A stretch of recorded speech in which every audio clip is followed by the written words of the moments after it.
I describe my art primarily as eclectic because I don't do one particular style.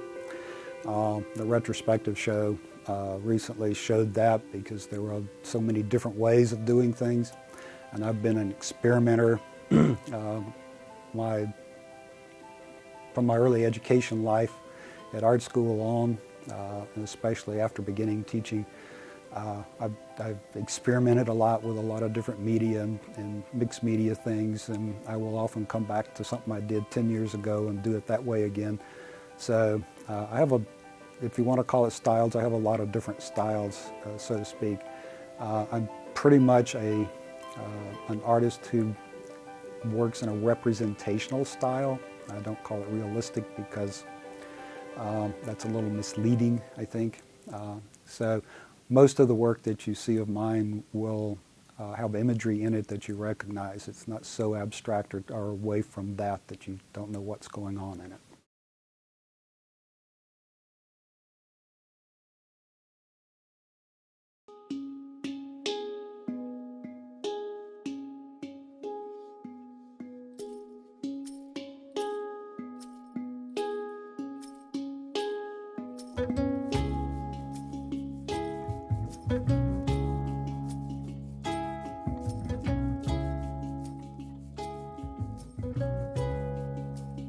I've been an artist for over 45 years.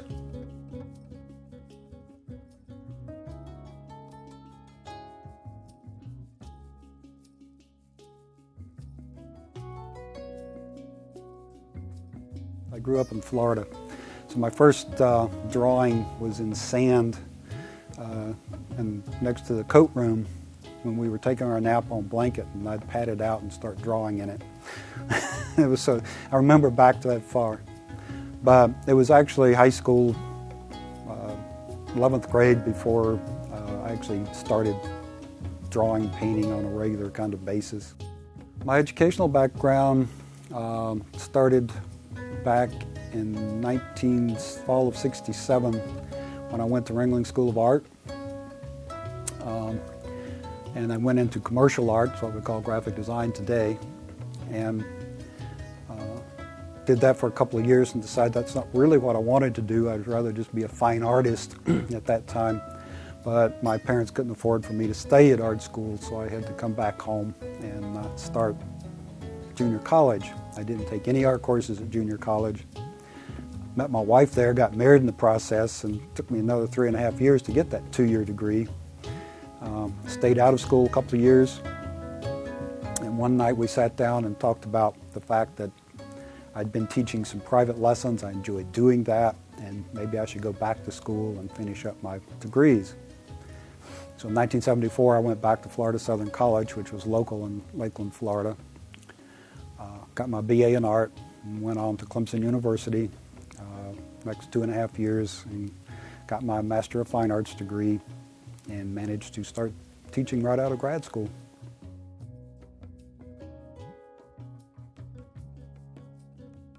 My influences in terms of artists have been few and far between, actually. I like certain artists. Edgar Degas was always one of my favorites because I considered him to be the master of composition, primarily. In graduate school, I spent a semester in Italy, and I used his pastel technique to do some work at that time. William Bouguereau, a late 19th century realist. I can sit in front of one of his paintings for ever, just looking at it and studying it. But my real teachers weren't the ones I had in school. My real teachers have been my students. Because if I didn't know something, we found that they asked me, we found that out together. We discovered how to do things together. And so today, I tell them that in painting, I don't tell them to do a certain way, how to create a certain way, but if my 20 students in a painting one class want to do 20 different ways, then I'm here to teach them 20 different ways. So my students have been the greatest teachers. I'll be retiring this May. after 24 years at Belmont, I came in 1992 as the chair of the department, stepped down in 2003 to go back to full-time teaching. I taught at 3 different schools. The first 13 years I taught at 3 different schools in 3 different states before coming to Belmont in 92. The retrospective exhibit was from January the 6th through March the 4th over in the Lou Art Gallery. That was an honor that the art department bestowed upon me so that I could show people where I came from, where I ended up, basically, in terms of my art. So I'm retiring after 37 years of college-level teaching.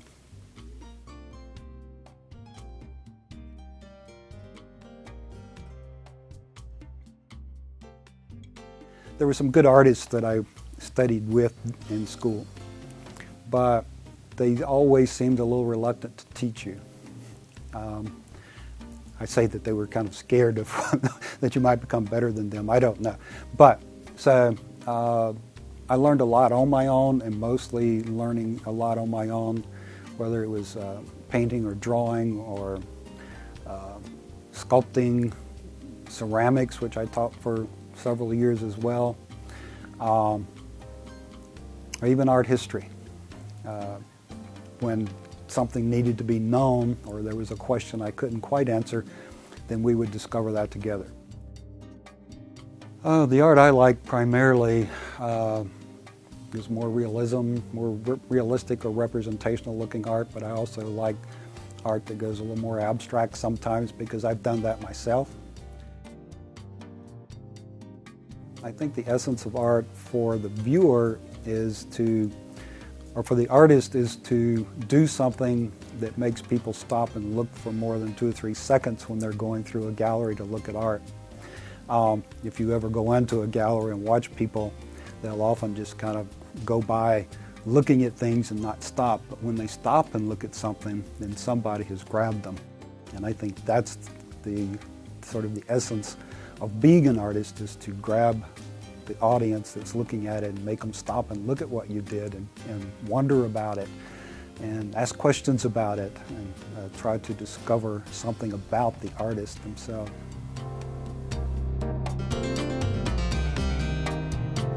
I get students sometimes who are non-art majors, but even art students who want to be art majors who say they can't draw. There's a sign on posted in the studio upstairs, in the painting studio, that says "can't" is not an art-appropriate word. So when they use that, I kind of, what did you say? What did you say? And so finally they catch on that, okay, I can try to do this, I can do this. I think if you want to learn, I think drawing is important. Traditional studies in art, I think, are important, drawing being the very basic place to start.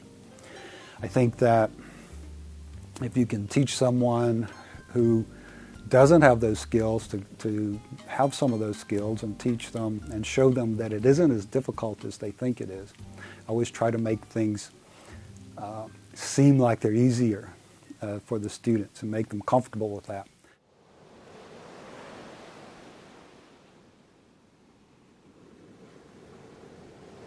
Our first day was Sunday, June the 14th, 1970.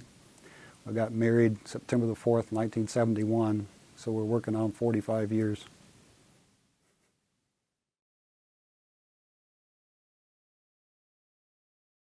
I'm going to learn to play the guitar when I retire. I want to learn to play music. I want to do something a little different than paint. Not that I'll give up paint. So I have other hopes and desires in my old age.